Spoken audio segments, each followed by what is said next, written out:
Mais pour faire Beyoncé, c'est ça, avec les cheveux? Non, mais c'est si t'as chaud. Tout simplement. Si à un moment t'as chaud, je t'attrape un éventail parce que j'ai pas comme toi, j'ai tombé les Ouais, tu seras plus tranquille. Et puis comme ça, tu peux te les rafraîchir en les posant sur le carrelage. Ouais. De la même manière, j'ai mis ce pantalon parce que il est très beau. Il a une magie, c'est que je peux faire ça si j'ai envie. Ah bah, de toute façon, là, on ne te choque pas. Non, mais c'est pour ça que j'ai bien vu que c'était pas cadré. Je pense que ça va, ça me choque pas trop. Du coup, alors le défi, c'est de pas passer mon temps à coucher mes cheveux. Bah, moi, je le fais tout le temps. Bah, comme tu te sens, toi. Là, franchement, vise ton confort au max. Alors, moi, le problème, c'est que je suis plus grande que toi, donc on va essayer quand même d'être dans le cadre toutes les deux, mais je trouve que c'est pas trop mal comme ça. Ouais, je sais pas. Alors, attends, t'as un peu de blanc à gauche, donc on va légèrement... Alors, on est rouge, mais ça, je vais essayer de le régler à la colorimétrie, puis de toute façon, on est rouge parce qu'il fait chaud, quoi. Et donc là, si tu bouges... Après, non, mais si ça te va bouger, c'est normal. Et puis, en fait, le but, c'est qu'on te voit, toi. Il faut que je te regarde, toi. Alors, voilà, si tu sais pas quoi regarder, tu regardes mes boucles, ou tu me regardes moi, voilà, il n'y a pas de problème. T'hésites pas à les regarder elles, quoi, tu vois, qu'ils vont nous voir. Moi, je t'ai menti, il n'y a pas un seul G, il y en a deux. Il y a l'introduction d'abord. D'accord. Et après, on va enregistrer pour de bon. J'étais là, j'ai perdu mon éventail déjà. T'inquiète pas, je t'en passe un autre si tu l'as perdu. Mais l'idée, c'est vraiment que tu sois... Donc, t'as la tisane qui est encore chaude. Tiens, mais sers-toi un verre d'eau peut-être. Non, il y en a. Voilà. Alors, je t'ai bien mis le pichet fermé, histoire de ne pas le renverser. Tu vois, si tu le renverses, c'est pas grave. Mais par contre, si tu veux ouvrir, il faut mettre un petit coup en haut, quoi. Ah oui, d'accord. Voilà.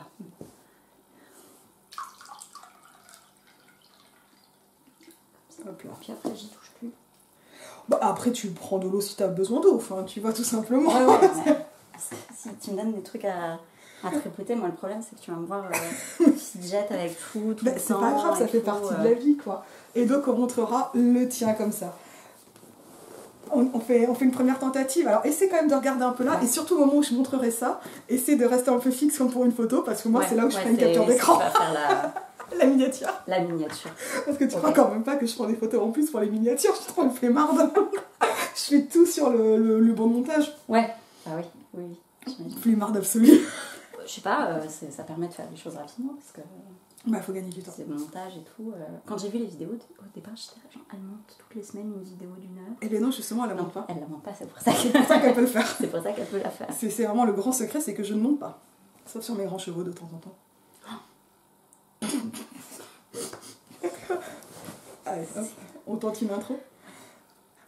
Aujourd'hui, je suis avec Chloé et c'est un grand honneur pour cette rentrée littéraire. Chloé vient d'écrire un roman, il est vachement bien, il faut absolument qu'on en parle, il faudra absolument que vous le lisiez. Il s'appelle Anna Partout. Ça te va comme intro? Oui, j'ai rien dit. C'est le début. Non mais est-ce que tu es à l'aise là sur ça Non. Du tout? Mais... Bah écoute, on va faire semblant.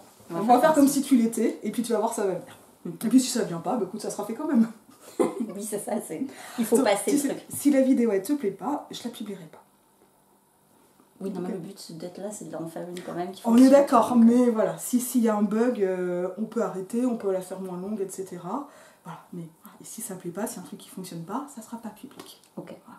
Est-ce que, juste avant qu'on commence, tu veux me dire un tout petit peu de quoi on va parler? Bah du bouquin. Oui, non, mais d'accord, mais... Ah, je sais pas.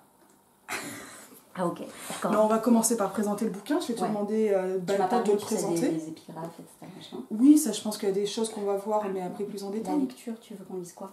On va lire l'Inkipit, je pense. Ce que tu appelles l'Inkipit, c'est le début. Oui, non, mais d'accord, mais c'est... Bah, jusqu'à là, par exemple. Ouais, voilà, c'est ce que j'allais dire, pas uniquement celui-là. Ouais. Oui, un peu plus, ouais, je pense. C'était pour ça que je voulais. Mais si toi tu veux lire plus, bah, c'est cadeau, on prend. Hein. Non, mais... Mais je vais te le faire lire, je pense. Ouais. Voilà. T'es prête? Tu vois. Ah oui, mais on va y arriver, Mais oui, on va y arriver. Mais je prépare vraiment pas. Tellement chaud. C'est pour ça que je t'ai passé l'éventail. Absurde, c'est très bien qu'on n'ait pas bu parce que là je serais en train de... je pense qu'il fallait pas. Non, c'est très bien. Même le cidre. Anna Partout, c'est un des romans vraiment de la rentrée littéraire. Il est notamment, il me semble, sélectionné pour le prix premier roman des Inrocks. Et c'est très très chouette.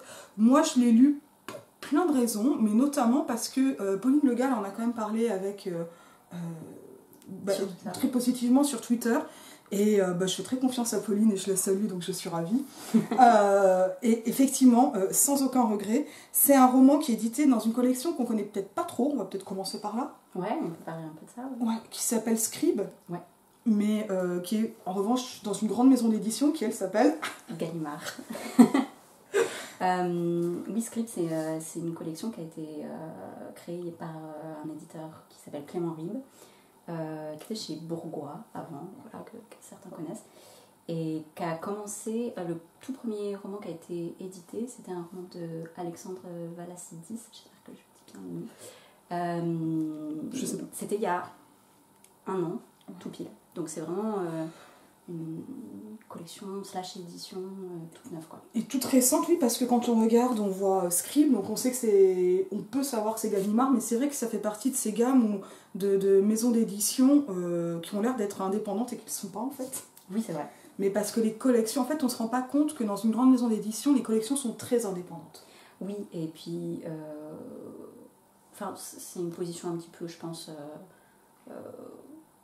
à la fois dedans et en dehors, parce que Clément, donc l'éditeur, travaille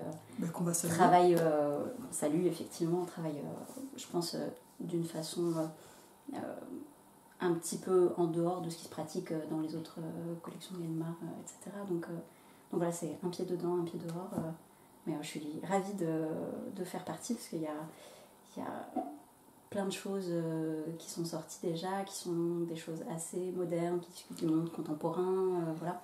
Donc, parce que de la fiction. Ça veut être quand même la collection expérimentale de Gallimard. Je sais pas si... pour le coup, regarderait la blanche. Donc je ne sais pas si je serais d'accord avec cette étiquette-là ou pas. Mais là, c'est des présentations que j'ai vues comme ça, mais de façon un peu presse, quoi. Donc c'est pas forcément comme ça que je pense la personne qui dirige la collection. Fiction, je pense, et de l'ancrer dans la contemporanéité. Ouais. Et ça marche complètement avec ton roman. Et qui est un roman qui peut désarçonner, qui est assez complexe, qui peut être assez dur, et qui est en même temps très prenant. Ça, c'est mes premières impressions de lectrice. Grande réussite, c'est ton premier roman. Ouais. Qu'est-ce que ça raconte, Anna Partout ? Anna Partout, c'est... alors, j'adore cet exercice. Pas forcément les discours rodés, donc je vais faire trouver. Ouais, mais c'est ça, tu vois, la causerie comme ça. Anna Partout, c'est une histoire d'obsession. Je pense que s'il fallait le résumer en un mot, voilà, c'est ça le sujet. C'est un type qui fait une fixation extrêmement poussée. Il y a une mouche qui a décidé de venir discuter avec nous. C'est la mouche du coche. C'est un type qui fait une fixation absurde et extrêmement intense sur sa demi-sœur, alors pas par le sang, c'est la fille d'une femme à qui son père se met en couple, donc ils n'ont pas de lien de sang, mais ils grandissent ensemble une partie de leur enfance et de leur adolescence.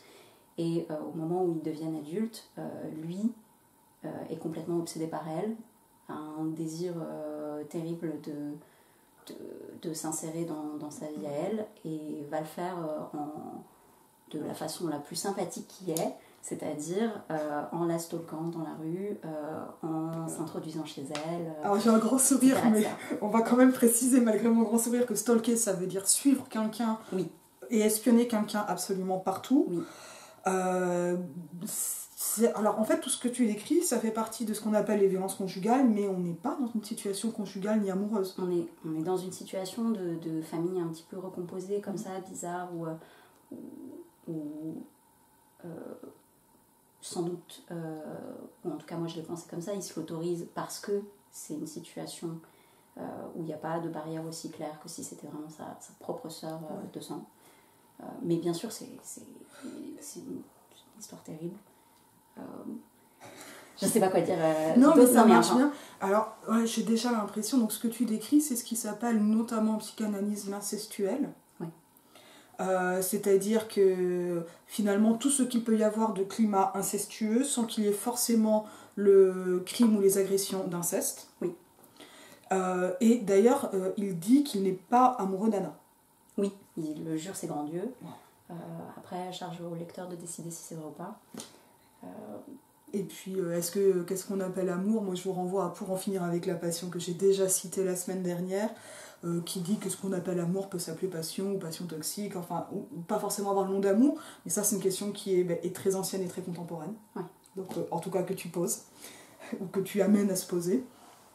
Et ce que tu décris aussi, quand tu parles de permissivité, c'est exactement, tu vois, je n'avais pas du tout prévu de parler de ça, c'est exactement la façon, finalement, alors, c'est pas exactement, mais ça recoupe très fortement la façon dont Dorothy Ducy décrit le système d'inceste comme un système de pouvoir dans le berceau des dominations. Oui, complètement. Et en tout cas avec une volonté, peut-être pas une domination déjà là, mais une domination symbolique, ou en tout cas qui essaie de se mettre en place et d'être absolument totale de ce jeune homme sur cette jeune femme, enfin jeune homme. Oui. Ça dépend un peu de si on est jeune à 30 ans. Oui, voilà, ça, puisque tout ça démarre, on va dire, au moment où ils ont une vingtaine d'années, enfin, c'est là que ça se met en place, cette espèce de moment de stalking, et puis tout ce qui s'ensuit, jusqu'à à peu près, on va dire, avant ses 30 ans. Et l'amplification de tout ça au fur et à mesure, parce que bien évidemment, ça ne s'arrête pas là. Ah ben ça s'arrête jamais. Mais, donc ça, c'est 10 ans. Ouais, je dirais peut-être même un peu plus, parce qu'il y a des passages sur quand ils sont enfants et tout, adolescents ensemble, pour qu'ils viennent un petit peu nourrir tout ça et dire c'est quoi l'avant, c'est quoi l'après, dans quelle situation se permet. Pour moi, le motif de ce que tu appelles l'incestuel, etc., ce côté relation de famille un petit peu recomposée, c'est venu aussi parce que il y a un espèce de trope qui existe sur internet dans, on va dire par exemple la pornographie, notamment américaine, mais pas que, ça s'invite un petit peu chez nous aussi, de la stepsister, qui est l'objet de désir fantasmé, que je trouve personnellement très dérangeant comme... enfin, voilà. Et donc c'était une façon de construire autour de ça aussi, quoi. Globalement, tu as cherché ce qu'il y avait de très dérangeant et d'instable aussi dans ces positions sociales, et ça s'est trouvé dans cette configuration-là. Ouais. C'est un livre qui est très dérangeant à plein de niveaux. Peut-être qu'on peut lire le début pour commencer à dire comment ça se met en place. Ouais. Ouais, si t'es partante. Bah, je vais te laisser lire le début. Ça marche. Allez, dès le titre. Dès le titre, du coup je te lis oui, okay. Bah, moi j'aime bien quand on a tout comme ça. La totalité. Ouais, mais parce qu'en fait ça fait partie du tout. Ouais. Et bah c'est parti. Donc Anna Partout. On va lire la partie 1 page, le début.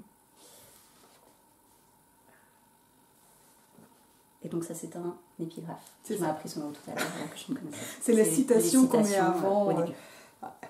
Au début d'un chapitre, ça peut être au début d'un poème, hein, tu vois, la petite citation en haut, etc. C'est une épigraphe. En tant qu'œuvre d'art, l'ouvrage transcende ses aspects expiatoires. Toutefois, ce n'est pas tant son intérêt scientifique ou sa valeur littéraire qui nous importe que l'impact moral qu'il devrait avoir sur le lecteur sérieux. Car, à travers cette poignante analyse personnelle, transparaît une leçon universelle. Cet enfant rétive, cette mère égoïste, et cet obsédé pantelant ne sont pas seulement les personnages hauts en couleur d'une histoire unique en son genre. Ils nous mettent en garde contre de périlleuses modes, ils stigmatisent des maux redoutables. Donc ça c'est signé John Ray Jr., docteur en psychiatrie, avant-propos au manuscrit de Lolita, 1955. Parfois j'oublie qu'Anna existe, mais juste un peu. Pour un petit moment, je suis seule et les choses importantes s'arrêtent sous la plante de mes pieds. Le décor se dévoile quand j'arrive et disparaît ensuite lorsque je regarde ailleurs. C'est un drôle de monde où je suis enfermée, où je passe 8 heures par jour au téléphone avec des inconnus qui cherchent à se débarrasser de moi le plus vite possible, où je mange du plastique emballé dans du plastique, où les gens soudainement se remettent à s'habiller comme dans les années 90, et où le temps qui s'écoule se résume à une succession d'images et d'objets. Un chiffre virtuel de débit et de crédit tous les mois. Tout ça me remplit et déborde presque. Dans ce monde-là, j'ai la sensation très précise de marcher avec 2 mains constamment plaquées sur les oreilles. Et ce ne sont pas mes mains, elles ne m'appartiennent pas, elles pourraient me lâcher à tout instant. Les mains, en un sens, sont plus réelles que moi. Ensuite, je respire et puis à la fin, ça passe.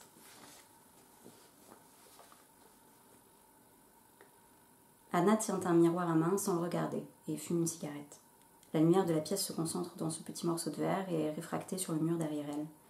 Ça fait un carré blanc presque parfait sur la tapisserie, juste au-dessus de sa figure.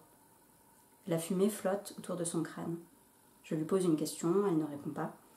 Elle brosse d'abord l'air avec ses yeux, puis retire la cigarette de ses lèvres. En face d'Anna, une table basse.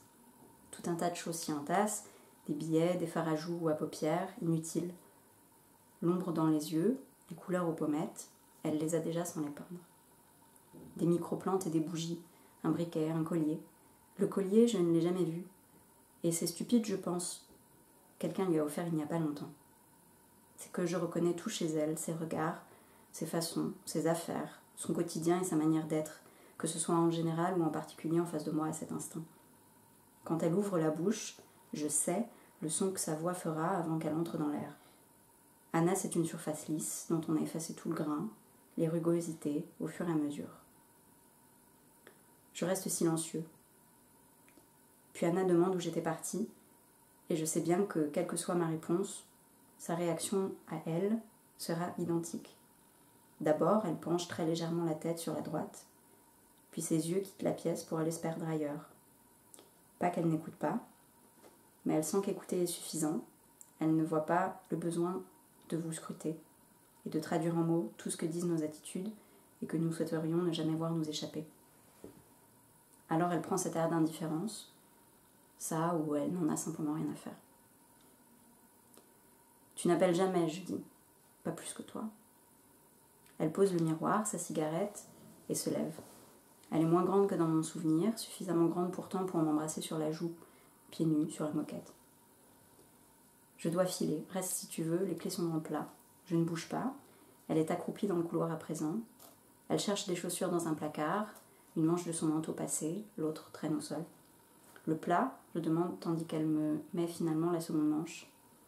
Bleu, le vide-poche, à côté du lit. Elle claque la porte derrière elle, je traverse la pièce et vais m'asseoir dans son fauteuil. Elle a tout laissé en plan. Je tends la main pour attraper le collier, et puis je me ravise et ma main reste là, comme ça, en l'air. Voilà, donc ça dit pas grand-chose au final. Ça dit tellement de choses. Si ça dit pas grand-chose, ça dirait quoi pour toi déjà? C'est intéressant parce que parmi les petites notes de préparation que j'ai prises de mon côté, parce que vraiment parler sans savoir de quoi on allait parler. Je suis désolée, c'est le problème de l'improvisation. Enfin, je suis le type de personne que ça panique, donc j'ai essayé de réfléchir un petit peu aux choses. Non, mais t'inquiète pas. Et donc, je me suis dit que... la façon de construire ce passage, de toute façon, c'était que je voulais que ça dise finalement très peu de choses à propos d'elle et que ça dise beaucoup de choses à propos de lui par la façon dont il la regarde et ce qu'il en déduit et comment il pense à elle, comment il se formule les choses, qu'est-ce qu'il s'autorise à penser, etc. etc. Et quel sens il met dans une scène très banale de interaction, tiens les clés, elles sont là. Je le vois 100%. On commence par pourquoi. Alors le titre il semble assez clair sur ce qui se passe dans le livre. Il y a peut-être d'autres raisons à ce titre Non, je pense que vraiment l'idée c'était de dire que c'est d'exprimer cette focalisation. Après, je me suis rendu compte a posteriori que ça pouvait aussi s'entendre par il y a des Anna, plusieurs, multiples, partout. Voilà. Je suis d'accord pour dire que ça s'applique aussi. Je pense que ça fait partie des choses où on peut le voir comme ça. Et Anna, le fait que ce soit un prénom qui soit un palindrome, oui. Et donc qui va signaler une forme de réversibilité a été... Enfin, je suppose, moi, c'est ce que je vois quand je vois Anna. Ça a été... Enfin, pourquoi ce prénom-là? Je pense que je cherchais un prénom qui soit... j'ai envie de dire banal, non, peut-être pas exactement banal, mais assez... assez familier, que tu puisses reconfigurer un petit peu comme ça, que tu puisses y mettre un petit peu ce que tu veux. C'est pas un personnage qui est très construit, enfin je sais pas si c'est ton avis, mais en tout cas moi je pense que dans mon approche l'idée c'est qu'il est fixé sur quelqu'un qui le reconstitue même presque pas en tant que personne. Elle a prénom, voilà, comme ça pourrait être un petit peu un Lego qu'on démonte et qu'on remonte, et puis ça fait toujours la même chose, et puis il y a un truc un peu circulaire, tu vois, dans le...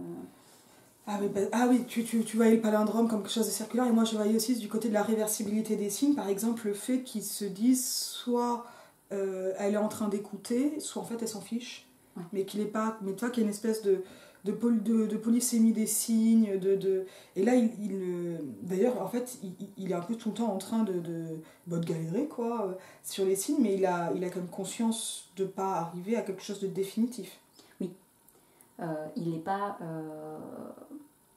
C'est pas le paranoïaque clinique. Non, il a une sensation quand même qu'il y a quelque chose qui se passe qui est problématique, je pense, dans son discours, mais ça fait surface... Enfin, souvent c'est englouti par la vague de je regarde cet objet que j'ai en face de moi et je le modèle un petit peu comme j'ai envie de le modeler, etc. Et un truc aussi... avec le prénom, c'est qu'il est du coup extrêmement répété tout au long du livre. Et je l'ai fait un peu volontairement. J'aime bien je sais pas si tu connais ce truc qui fait que quand tu répètes un mot plein de fois à la suite, il perd son sens, il perd sa nature, etc. Tu dis 30 fois tu te lavabo, ou tu sais plus ce que c'est lavabo. Je l'ai fait avec Arc-en-Ciel la première fois. Voilà, et je trouve qu'il y a des mots, en tout cas dans ma perception à moi, il y a des mots et des sons avec lesquels ça marche mieux. Et je trouve que Anna, de par ce côté palindrome, mais qui est aussi au niveau des sons, tu vois. Ah oui, tu l'entends. Finalement, c'est assez peu de choses, tu vois. Il y a des prénoms qui sont beaucoup plus longs, etc. Ça déclenche ça plus vite. Voilà. Okay. Ah oui, donc il y a vraiment une onomastique précise. Une épigraphe quand même intéressante. Oui. Donc c'est hyper intéressante. Donc on rappelle la citation qui va signaler le début de la partie. Et là je fais la prof de français. L'épigraphe est un geste d'auteur, donc d'autrice, mais dont le lien avec le reste est à reconstituer. Donc ça rend les choses absolument passionnantes. Mais c'est une épigraphe qui d'une certaine façon dit tout. Mais peut-être que c'est pas vu. Enfin, toi, qu'en dis-tu ? Alors en fait c'est la fin du véritable Linky Pit de Lolita. Parce que les gens pensent toujours que le Linky Pit de Lolita c'est Loli, etc. Enfin, on va pas le réciter parce que voilà. Mais en vérité Lolita ça démarre par cette fausse citation d'un psychiatre qui examine Humbert, etc. Et il se trouve que ce passage-là s'applique un petit peu au procédé, enfin à la narration du livre, ça marche bien parce qu'il y a... Complètement, mais puis tu le fais au niveau de Nabokov, donc tu peux y aller. Et je pense que c'est intéressant parce que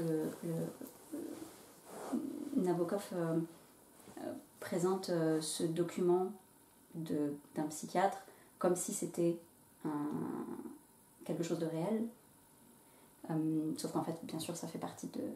On est déjà dans la fiction, c'est déjà son geste de fiction, donc ça n'est pas une réelle épigraphe. Tu veux bien que je explique ce qu'est Lolita ? Parce que Lolita, c'est donc ce grand roman de Nabokov pour lequel il est très célèbre et très mal compris. Oui.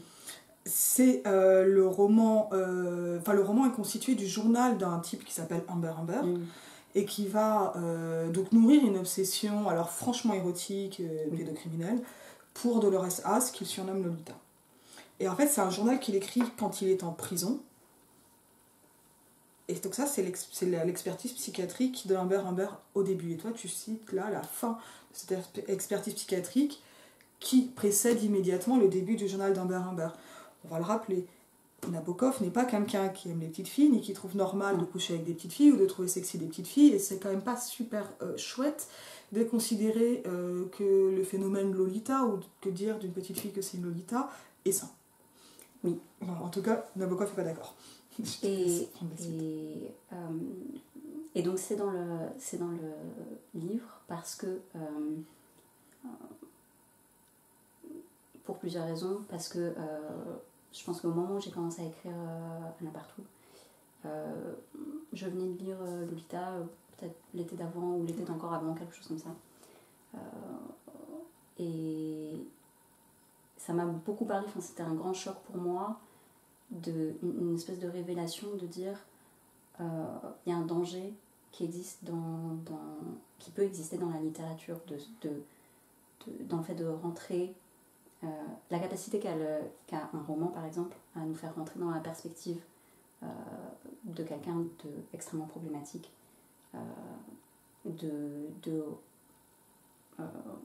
reconfigurer par le plaisir esthétique qu'on peut avoir, la beauté qu'on peut percevoir de l'expression, surtout à la première personne, parce que du coup, ça suscite plus d'empathie, etc.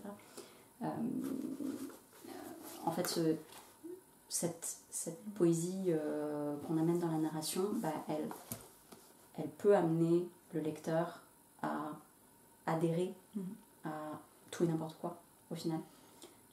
Surtout le lecteur non averti. Et donc peut-être qu'en ce moment on est un peu plus averti et donc on adhère un petit peu moins, mais je pense qu'il y a beaucoup de l'incompréhension. Qu'est-ce qui se passe ? Je suis en train de penser à une blague débile que je fais toute seule qui est un homme abruti vaut bien un demi. Voilà, c'est sorti. Voilà, c'est un peu un truc d'époque, j'ai envie de dire. Mais je pense que... T'inquiète. Mais je suis un peu autonome aussi pour les rigolades. Ça me permet de redescendre un peu sur les pieds sur terre, sur ce que non, mais par contre, je suis complètement d'accord avec ce que tu dis et c'est très remis en question en ce moment. Et ton livre, il est vraiment crucial pour ça, pour le comprendre aujourd'hui aussi. Oui. Je pense que, en tout cas, dans les choses qui ont déclenché l'écriture de ce livre, Lolita, ça a joué une grande place pour moi. Parce que je l'ai connu d'abord par le fameux deuxième Inkipit dont je te parlais avant, que les gens citent souvent par pur plaisir esthétique, ce qui est terrible. Et c'est vrai qu'il est très beau. Mais ce qui est terrible à se dire lorsque tu sais ce qu'il y a réellement dans le livre et ce que ça raconte, etc. Et à la fois, c'est tout le procédé qui est mis en place par Nabokov de construire un piège. Oui. C'est 100% un piège.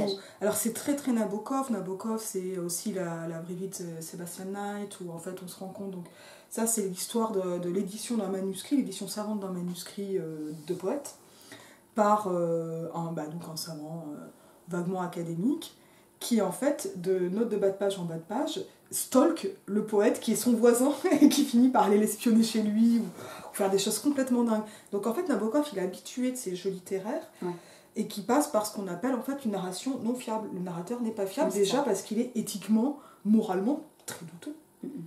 Mais aussi, on a l'impression, c'est quand même, tu vois, enfin, c'est ce que je lis en tout cas quand la main restant, enfin, sur tous ces questionnements déjà et l'obsession qui arrive dès le début. C'est éthiquement très discutable et ça mène à des comportements très douteux, en tout cas qui sont déjà illégaux, comme le rappelait. Très, très nettement, et on va quand même donner des détails je pense, mais qui amène aussi à une épistémologie très instable. Et en fait, tu prends une narration non fiable, et donc on ne sait plus quoi penser. Oui. Et c'est donc moi au début j'ai quand même eu du mal à rentrer dedans, enfin, j'ai pas compris tout de suite ce qui était en train de se passer. Oui, tu savais pas quelle position morale tu devais prendre par rapport à ce que tu étais en train de dire. Et oui, et puis est-ce que c'est encore cette énième histoire d'amour ? Oui. Est-ce que c'est autre chose ? Puis d'un seul coup tu te rends compte que c'est sa sœur, au moins symbolique. Donc t'es là, tu fais mais je pense que c'est volontaire ça, qu'on ne comprenne pas tout de suite quel est le lien pour... Oui, parce que si tu annonces tout de suite, enfin si j'avais annoncé tout de suite, en fait c'est sa sœur, etc., tu peux pas rentrer dedans et être dans cette position. Alors, j'ai tenté, donc ça fait ça sur les lecteurs. Ça marche. Mais l'idée, c'était de te placer dans une posture un petit peu délicate en tant que personne qui lit le livre, et instable, de dire est-ce que je dois faire confiance, est-ce que je dois me laisser aller dans ce récit à la première personne, ou est-ce que je dois le prendre avec de la distance. Voilà. Mais on parlait tout à l'heure du fameux épigraphe, donc je vais y revenir.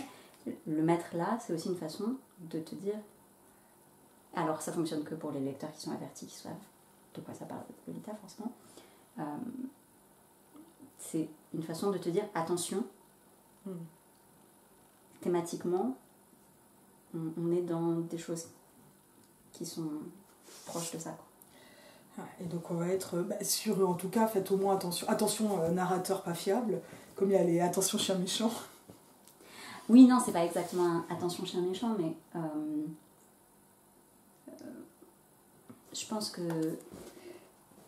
il y a, je pense que on peut parler de la question de est-ce que c'est vraiment un épigraphe ou est-ce que c'est déjà le narrateur qui choisit de mettre ça comme citation. Alors, oui. Parce que c'est pas signé Nabokov en plus. Oui. Donc tu regardes la fiction... Donc on est déjà dans un espèce de trifouillage de la fiction. Parce que... Et puis, cet enfant rétive, cette mère égoïste et cet obsédé pantolant, tout le monde en prend pour son grade, mais pas de façon très juste. Non, bien sûr. Bien sûr, c'est un peu une révision de dire qui est la faute, etc. Parce que là, en tout cas, moi je me souviens pas de l'avant-propos en détail, mais en le relisant comme ça, je me suis dit, bon, c'est super, tout le monde en prend pour son grade, et finalement, c'est presque pas trop sa faute, parce que lui, il n'est que psychiatrisé. C'est que le troisième. Et c'est que le troisième. Psychiatrisé, absolument. Dans la liste. Donc finalement, on n'est pas non plus, on est dans quelque chose qui annonce des jeux de fiction, oui. Mais qui ne met pas du tout à distance les axiologisations, donc les systèmes de valeurs douteux. Oui. Et en même temps, s'agissant d'un truc de fiction... dans la psychiatrie, qui est quand même un des outils principaux qui sont à disposition des gens qui cherchent à justifier ou à se dédire ou à se défaire d'une faute, notamment dans le cadre des harcèlements ou de crimes de toutes sortes, avec les conséquences que ça a, quoi. Je sais pas quoi t'en dire. Mais non, mais j'ai envie de partir dans tous les sens parce que tout est passionnant, notamment moi. Mama reste là, comme ça, en l'air, qui me paraît extrêmement évocateur et riche de tout, parce que là, on a une espèce de suspens littéral au niveau de la diégèse, au niveau du geste, au niveau de l'image qui est suggérée. Et on voit aussi que ce suspens, mais en fait, il n'est que temporaire et que tout va se suivre, mais qu'il n'y avait aucune causalité ou aucune fatalité là-dedans.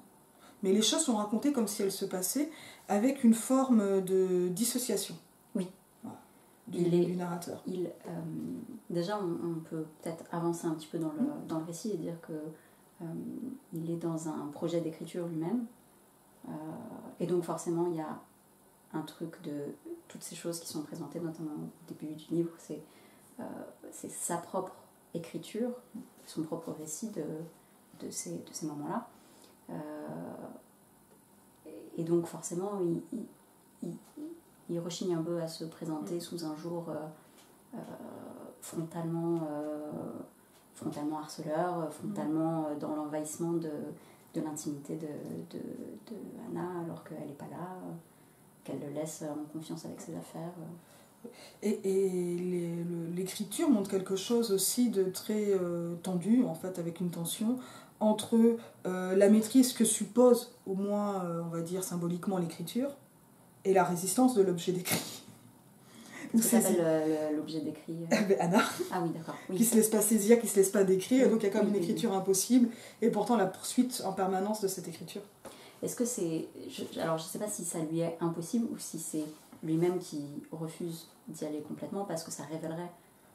Et donc, il rentrerait dans une espèce de faille morale en tant que... Enfin. Mais ça, d'une certaine façon, c'est parce que tu ramènes l'écriture du côté d'une description du réel, mais si ton écriture, elle est fantasmatique, il est en plein dedans. Ouais. Mais là, tu dis beaucoup de choses de ton écriture. Ah, je sais pas si on parle de mon écriture vraiment, mais... avec en tout cas une espèce de frontalité paradoxale, vu le jeu de fiction qui est celui de ton roman, mais qui finalement regarde les choses de face, et quand bien même elles sont assez horrifiques. Oui. Oui, parce qu'à un moment il faut bien, pour faire avancer la narration de cet objet à livre, tu vois, il faut bien donner des pistes quand même au lecteur, à la lectrice de ce qui est vraiment en train de se tramer. Et alors qu'est-ce qui se trame ? Alors qu'est-ce qui se trame Je t'embête pas. Non, absolument pas. Mais en fait, ce qui se passe, c'est qu'avec ces clés donc, qu'il va récupérer chez Anna, alors qu'elle le laisse dans son appart en disant bon, tu fermeras derrière moi, qu'en gros, il va en faire un double. Il va s'en servir pour s'introduire chez elle sans qu'elle le sache. Il va mettre en place un stratagème pour infiltrer son ordinateur personnel. C'est que des choses qu'il ne faut pas faire. Le suivre, il va la suivre dans la rue. Ne faites pas ces choses-là. Etc. Et de façon routinière, quotidienne, voilà, enfin, tout ça devient sa nouvelle vie. En fait. Voilà, sa nouvelle vie devient sur Yana. Ça devient le motif principal de son existence, mais aussi le sujet principal de son écriture. Donc ça devient... En fait, il esthétise un petit peu son propre... son propre crime. Voilà. Et sa prédation. Et sa prédation, absolument, sa domination, cette espèce de désir interdit qu'il n'ose pas formuler, mais qui flotte un petit peu comme ça au-dessus du livre. Et qui partage d'ailleurs avec un autre mec, à un moment. Oui. À un moment, ils se mettent à deux à la regarder. Enfin, oui. Tous les vendredis soirs en mangeant des pizzas. Non, mais les bros, quoi. Oui, voilà.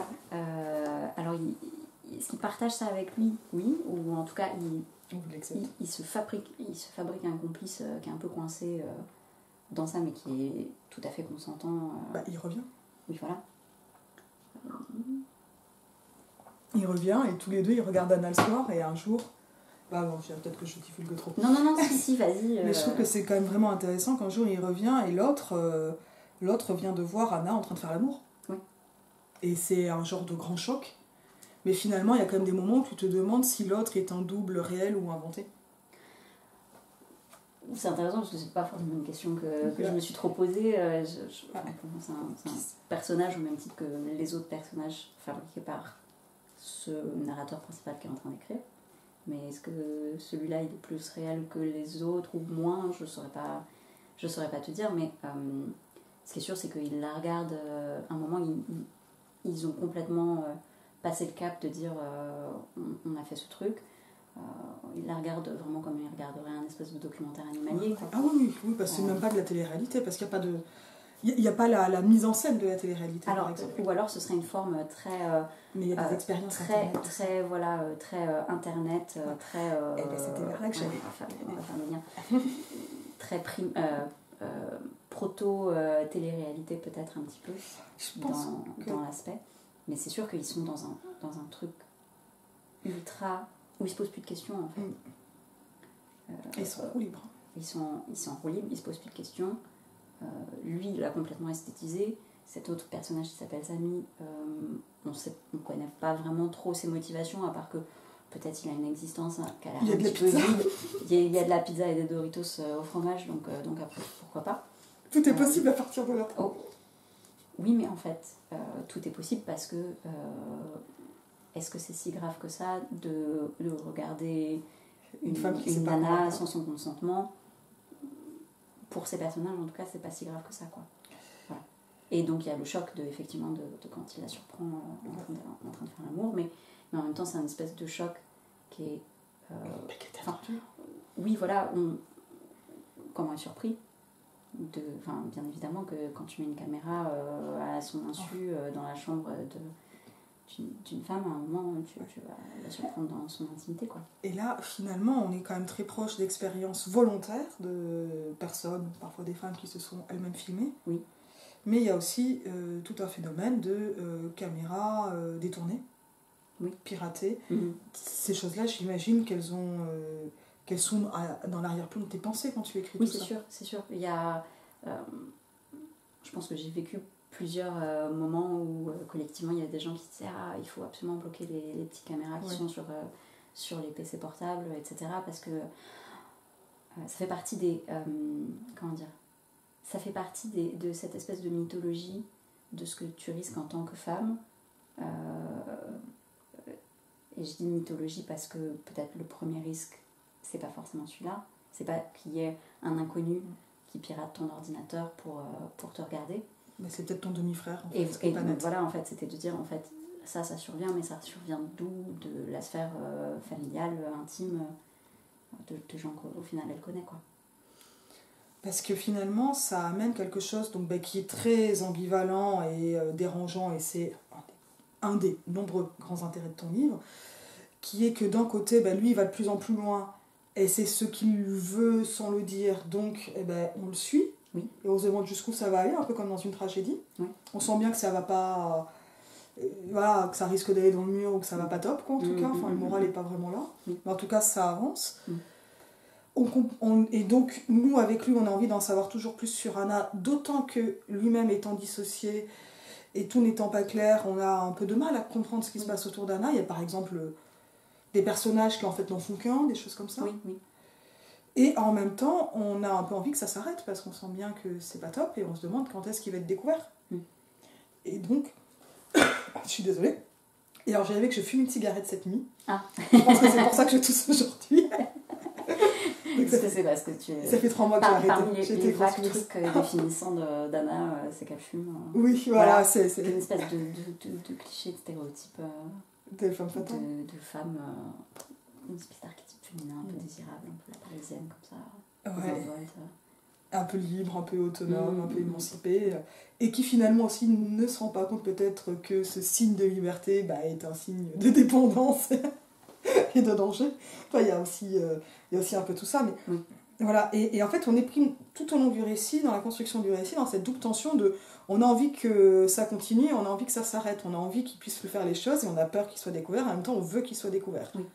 Et ça amène des enquêtes un peu en même temps, et avec ce truc... Et donc on se dit, mais que va penser Anna, puisque ils sont quand même frères et sœurs, ils ont été élevés ensemble, et avec en même temps des éclairages de plus en plus précis sur leur passé commun, qui éclaire tout cela, j'ai envie de dire, d'un jour de plus en plus sombre, pour peu que les jours puissent être sombres. Oui. Alors là, je fais un résumé sans entrer trop dans les détails, qui reste un peu abstrait, peut-être un peu mystérieux, mais parce que c'est déjà, moi, ces questions de structure là, narrative ensemble, ça crée un suspens ou un suspense extrêmement poisseux, en fait. Collant. Il y a quelque chose un peu collant, quoi, tu vois, et dans lequel on n'est pas forcément à l'aise, et qui en même temps marche très très bien. Je pense que j'ai beaucoup consommé de... alors, je suis désolée pour les anglicismes. Moi, je suis désolée, il y en a beaucoup. Murder mystery, qui fonctionne souvent un petit peu à base de ce suspense un petit peu collant, où on ne sait pas trop ce qui va se passer, on veut que... Donc là, en fait, tu décris les vrais faits divers racontés par des gens. Alors, non, plutôt la fiction, donc je parlais tout à l'heure d'Agatha Christie. Ouais, donc vraiment etc. les polars. Donc vraiment les polars, etc. Okay. Il y en a quand même, c'est pas le cas pour tous, il y a plein de gens qui font autre chose, mais je pense qu'il y a quelque chose que j'ai ramené automatiquement. Ouais, ça marche. Du suspense. J'ai un goût personnel pour les romans qui sont un peu labyrinthiques, qu'on doit décoder, l'enquête, etc. Et donc la structure un petit peu à tiroir, un petit peu éclatée, comme ça, elle procède un peu de ce goût personnel là, et en plus de ça, elle est aussi liée à, j'ai envie de dire, au contexte, au décor un petit peu du livre, puisque la première partie, c'est un peu écrit comme des notes de blog. On est entre 2010... Page, c'est le... Page, ça marche aussi. C'est le truc de Mac, là. C'est peut-être un peu ça aussi, tu vois. Enfin voilà, au début, il écrit ça comme des notes de blog. Donc c'est très morcelé, c'est des passages assez courts, ça navigue un peu d'un sujet à un autre. Avec notamment ces barres verticales. Oui. Qui signalent, je pense, les états antérieurs du texte, un peu plus blog. Oui, voilà, c'est ça. Alors au tout début, dans le tout premier brouillon que j'ai fait, cette partie-là, il y avait vraiment des titres à chaque note de blog, etc. Après, on a écrimé tout ça, parce que c'était un peu... Donc pour que ce soit plus simple, quoi. Oui, parce que... parfois, il faut simplifier un petit peu les choses, mais oui, il est dans une existence qui se développe sur Internet aussi. Et donc, il y a un éclatement de sa façon d'écrire, de son attention, passer d'un sujet comme ça à un autre, etc. Qui est lié aussi à cet endroit où il arrive à exister en termes d'écriture, quoi. Partie 2, Pixel. J'aime beaucoup. Avec une autre épigraphe. Je me fais plaisir. Vas-y. Couvrez ce sein que je ne saurais voir par de pareils objets. Cette phrase est souvent utilisée par plaisanterie à la vue d'une poitrine dénudée par les personnes cultivées. Elle est extraite de l'acte 3, scène 2 de la comédie en vers de Molière, Le Tartuffe ou l'imposteur, écrite en 1669. J'aime les mots.com, auteur inconnu, 2016, retrouvé via google.fr. Résultat 1 sur environ 4 590 000, 0,55 secondes. J'adore. Donc là, on est vraiment dans Internet. On est dans Internet.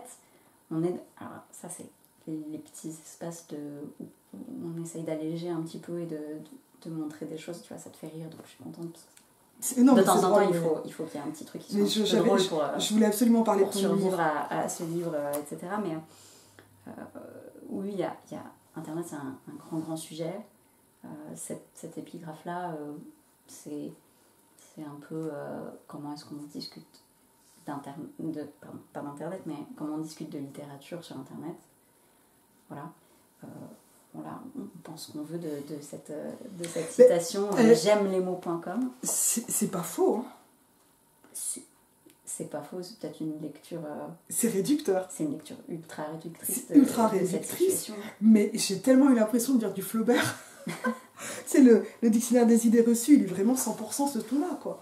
Ça m'a vraiment fait rire en ayant l'impression d'avoir un pastiche, mais je pense complètement inconscient, de Flaubert. Tu l'as vraiment trouvé ou c'est ou tu l'as écrit? Non, alors c'est un vrai site, j'aimelemot.com. J'ai un peu remanié la citation pour qu'elle soit un peu plus choquante comme ça, mais de mémoire, c'est quelque chose de cet ordre-là qui était écrit au moment où je l'ai consulté.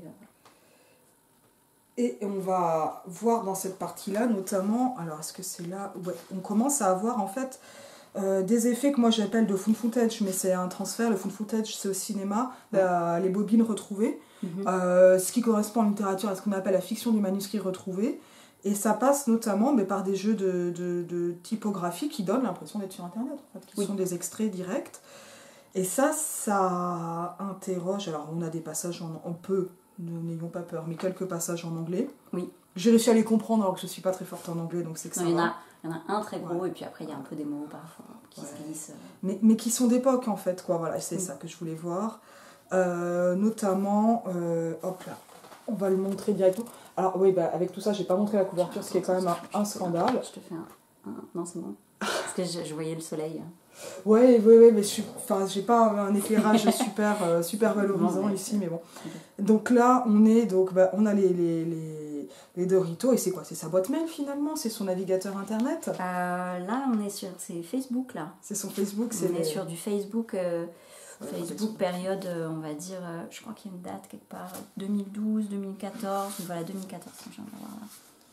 On est sur du Facebook bien 2014, période... Alors on est un peu après on est 5 ans après l'arrivée de Facebook, on va dire, en France, c'est 2009 à peu près. Mais 14, c'est l'année où j'ai ouvert mon compte.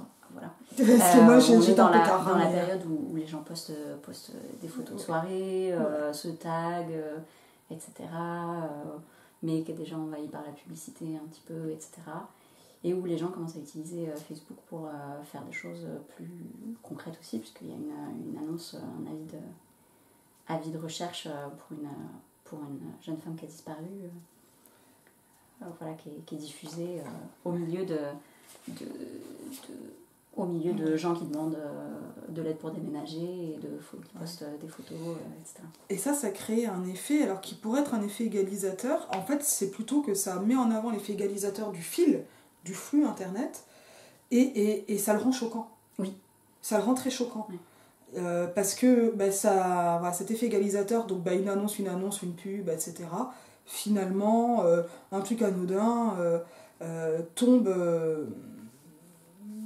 ça fait que la disparition n'est qu'un événement parmi d'autres, alors que le personnage, on le connaît, puisque c'est celui de la compagne, de la copine, du narrateur. Tiens, d'ailleurs, j'oublie, il n'a pas de prénom, le narrateur? Non. Voilà, il me revient, parce que j'étais en train de dire, il n'a pas de... Non, il n'est pas nommé. ce qui le rend d'autant plus insaisissable, lui qui ne fait que nommer l'autre. Oui, l'idée c'est vraiment je voulais que ce soit un jeu qui permette au lecteur, à la lectrice, d'avoir l'impression que c'était eux-mêmes. Parce que je pense que le danger, il est là. Il réside dans ce truc de s'approprier cette narration ultra problématique, de la vivre comme finalement, de relativiser en fait avec lui ce qui est en train de se passer et de montrer que un livre ça peut faire ça, finalement. Mais pour revenir au passage Facebook, comme je l'appelle, ça c'est un extrait de mon propre Facebook de l'époque où j'ai greffé un certain nombre de choses dont j'avais besoin pour la narration, mais c'est un vrai bout de film, quoi. Ouais. Et ça, c'est important d'avoir des passages qui sont, même s'ils ont des légères modifications, mais qui sont vrais. Oui. Cette recherche d'authenticité dans le document, dans ce qui se passe, dans documenter une époque aussi, au-delà de... Complètement. Je pense que peut-être quand on fait un premier livre, on a envie de faire tout à la fois. Oui, ça je peux confirmer. Et donc, je suis pas meilleure qu'une autre, et donc j'ai essayé de Moi, je crois que ça fait des bons livres à la fois. Et oui, documenter cette espèce de période où Internet est arrivé très progressivement dans nos vies. Moi, je suis née en 89, je me souviens vraiment très bien de tout ce truc de la première fois on a eu un modem, le bruit que ça faisait, la façon dont on utilisait Internet à ce moment-là, et puis le moment où on a commencé à l'utiliser sur nos téléphones portables, l'arrivée des réseaux sociaux aussi, et puis leur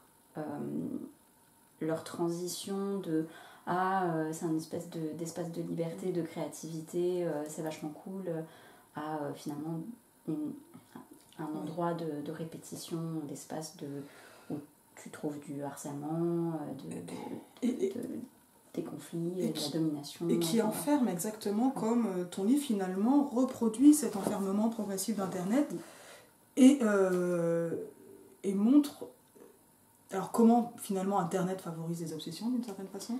Alors je ne sais pas si on peut dire que Internet favorise les obsessions, mais en tout cas c'est juste qu'on a fabriqué un nouvel espace qui était très différent de nos espaces de relations interpersonnelles avant. Et puis cet espace-là, qu'est-ce qui lui arrive ? Comme c'est un espace fabriqué par l'homme et qui est une extension de la société, il est investi par les pires trucs, quoi. Le harcèlement, les gens qui vous regardent sans vous demander votre avis, la publicité qui s'intègre entre trois messages de vos amis qui essayent désespérément de vous parler. Et ça... Voilà, quoi. Et ça, et avec aussi la possibilité donc de stalking, comme on le disait, qui est bien plus grande et qui est bien plus dangereuse. Est-ce que vraiment c'est Internet qui fait que c'est bien plus grand ou que c'est bien plus dangereux ? Ce sont de nouveaux outils pour le permettre. Je pense que les obsessions étaient déjà là. Oui, bien sûr, mais est-ce que c'est l'outil qui fait ? Non, c'est pas l'outil qui fait, mais en revanche, ça vient le soutenir. Oui, c'est sûr. Ouais. C'est sûr. Mais comme tous les outils viennent toujours soutenir les dynamiques qui sont existantes, tu vois, qui sont... Oui. Non, mais après, alors il y a un truc dont on n'a pas parlé, mais je trouve qu'il est quand même assez lié avec justement ce qu'est un avatar et comment l'identité dans le même temps se dissout. L'identité du narrateur est peut-être quelque chose de l'ordre d'une identité authentique, j'en sais rien, mais sur Internet, c'est la couverture. Et c'est dommage parce que comme je t'ai fait parler du titre et on a oublié la couverture. On a parlé de la couverture. Alors que... Elle est quand même assez belle en fait. Elle est incroyable. Je sais, j'ai regardé une de tes précédentes vidéos avant de venir et j'ai un peu honte parce que l'autrice qui parlait connaissait le nom de la personne qui avait fait la couverture. Moi, je ne l'ai pas. Ah oui, tu l'as, mais si on ne l'a pas donné, tu l'as pas. Donc voilà, mais c'est cette image de femme un peu floue. Alors, Moi j'étais assez surprise quand j'ai reçu le projet, j'aime beaucoup au final. Je peux te le donner, il est là. Illustration d'après photo, Bernd Vogel, Getty Images. Ah bah écoute, tu vois. Voilà. Mais je l'aime beaucoup. Tac. Et c'est bien, ça nous fait 3 visages comme ça. C'est un côté un peu photo d'identité, mais avec des traits finalement très peu dessinés. Voilà, vaguement féminin, mais moi je trouve à force de la regarder, alors c'est peut-être un peu toujours, c'est le même procédé que quand tu relis un mot 40 fois et puis au bout d'un moment il n'y a plus de sens. Peut-être qu'au bout d'un moment, quand tu regardes une photo un peu floue, le genre perçu s'estompe, je sais pas. Oui, c'est vrai que ça pourrait être. Alors il y a quand même la triangulation de la mâchoire. Je vais quelque part parce que tu parlais des avatars, etc. Et une des choses qui se passent à côté, j'ai envie de dire, de ce narrateur qui stalk sa presque sœur, demi-sœur, je ne sais pas comment on l'appelle, etc. Il sort aussi avec des femmes, un certain nombre. Une première qui s'appelle Émilie pendant qu'il est en Erasmus en Angleterre. Une deuxième qui s'appelle Cora, qui elle participe d'une façon plus active à ce fourmillement d'internet, on va dire 2014-2015, voilà, puisqu'elle ouvre une chaîne YouTube. C'est intéressant. Moi ça me fait beaucoup rire. Elle ouvre une chaîne YouTube, elle fait des vidéos. Tu vas devenir influenceuse, tu vas voir. Super. Je t'en prie. Elle fait des vidéos un peu comme ça ça a l'air d'être plus lifestyle, voilà. Ça a l'air d'être quand même le vlog, les traits de l'époque où c'était moins distingué finalement. Mais avec quand même un désir artistique, on sent qu'elle pourrait. Du quotidien. Voilà, elle est dans l'esthétisation de son propre quotidien, donc elle aussi, elle est dans sa perspective un peu dissociée d'elle-même, etc. Anna elle-même, à un moment, commence à faire des projets artistiques, puisqu'elle dessine, etc. Elle travaille une exposition, où pareil, on regarde des images d'internet qui sont mises en scène, avec des emojis, des machins, des trucs, du découpage de corps féminin, donc il y a un espèce de... Je pense que j'avais à cœur d'essayer avec mes maigres moyens de montrer un petit peu tout un panel de toutes les façons possibles, imaginables, au moment où on a fait le basculement d'internet, où c'était plus uniquement des textes et des liens hypertextes mais des images, qu'est-ce que ça a ramené? Donc ça a ramené les filtres photos, ça a ramené 100% la vidéo avec YouTube. Moi j'étais une énorme consommatrice de YouTube pendant un bon moment. Et donc le côté un peu, on parlait tout à l'heure, on disait télé-réalité, là c'est une autre forme de télé-réalité encore, parce que c'est le vlog. Ouais, et puis ça vient des gens lambda, quoi. De gens qui au départ ne sont personne. Ça vient... Alors, qui ne sont pas tellement de personnes que ça, parce que sinon, les gens qui étaient vraiment personnes, ça ne marchait pas. Oui. Alors, ceux pour qui ça a marché étaient quelqu'un, au moins, c'est toujours pareil, bourgeois, faut des moyens, faut un peu ça, une caméra, ou c'était des fictions, une façon de se mettre en scène aussi, de comprendre où est-ce qu'on va trouver ça intéressant, où va être la valeur. Mais il faut une certaine maîtrise des simulacres. Oui. Finalement. Oui. Alors que peut-être que le narrateur, lui, ne comprend pas, pense maîtriser les simulacres et les provoquer en stalkant, et finalement, les maîtrise pas et les rate, quoi. Oui, parce qu'en fait, au final, alors lui, c'est l'écrivain, parce que tous les personnages, à part Émilie, sont un petit peu tous dans un désir d'exister en tant qu'artiste, d'une façon, sur différents plans. Et lui, finalement, c'est un peu celui qui arrive le moins, quoi. Et qui était danseur, mais qui ne l'est plus. Qui a fait de la danse un petit peu, où il rencontre d'autres personnages comme ça. Oui. Et qui devient... s'est cherché un peu finalement. Et qui a un job alimentaire, qui finit par perdre, mais qui est quand même amusant. Oui, parce qu'il il est technicien installation. Il n'est pas technicien, il est téléopérateur pour l'installation de la fibre chez les particuliers, parce que pour faire exister Internet, aussi il faut qu'il se passe des choses matérielles. Et qu'on voit dès le début, parce que là, ce début, c'est un début au travail, quoi. Oui. Je passe 8 heures par jour au téléphone avec des inconnus qui cherchent à se débarrasser de moi le plus possible. C'est la description du métier de téléconseiller ou téléopérateur. Oui. C'est aussi un roman sur le travail, même si c'est plus à l'arrière-plan. Oui, c'est plusieurs romans dans un roman peut-être. Et finalement... Le début de choses où ces personnages, il faut bien qu'ils aient de quoi subsister. Mais les autres, ils travaillent dans des boulots qui ne ressemblent pas à ce travail-là. Si on lui posait la question, si un de ses drames personnels, c'est sans doute d'avoir eu un désir de faire quelque chose, d'avoir fait des études un petit peu littéraires, où ça te dit que ça allait mener à quelque chose, et puis au final de devoir faire téléconseiller chez Orange pour arriver à vivre, parce qu'il est obligé de raturer le fait qu'il a fait des études et tout, avant de pouvoir accéder à ce travail-là, quoi. Et de s'auto-nier pour permettre à d'autres d'accéder au simulacre, enfin un truc un peu étonnant. Et en même temps, il est entouré de gens qui sont dans des métiers créatifs. Donc en fait, tout le monde travaille, mais ce sont des boulots qui apparaissent un peu comme les boulots de rêve, tout fonctionne pour eux, ce qui n'est pas si vrai en réalité. Oui, alors c'est sans doute sa perspective à lui, c'est un peu... c'est un peu le... La jalousie peut-être, quelque chose comme ça. Oui, voilà, un auto-apitoiement de dire ça fonctionne pour tout le monde et pas pour moi. Je pense que quand on fait des choses terribles, on se trouve toujours des bonnes excuses. Et donc le mettre dans une situation très concrète, et qui est sans doute la vie de beaucoup de personnes, d'échecs un petit peu professionnels, / artistiques, / la subsistance, qui est pas un drame si pire, parce qu'au final il a quand même,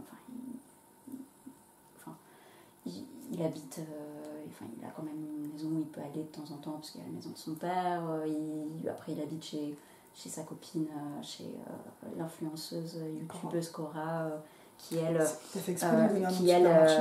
un appart qui lui est prêté par sa tante dans le 7e arrondissement, donc au final tout va bien.